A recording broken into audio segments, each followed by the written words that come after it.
goes. So how to measure a pinion yoke.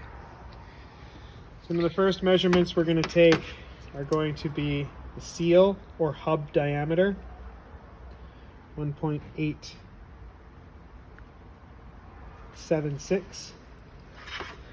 We're going to measure the spline diameter and the tooth count. So we'll take a measurement across, outside of spline to outside of spline.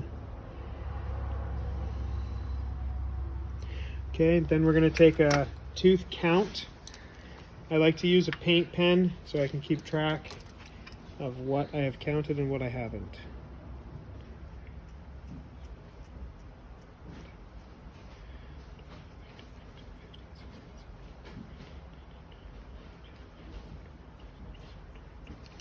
$29. Next, we will measure our through hole. So we can check the depth of that.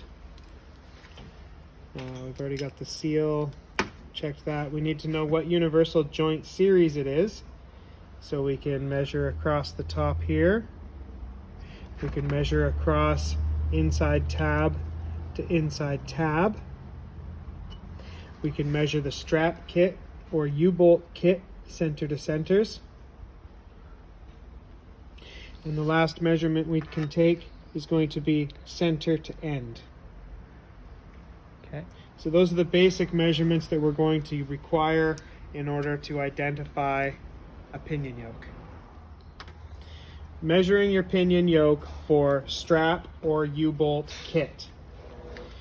You're going to take a center to center measurement across the bearing cap retainment surface.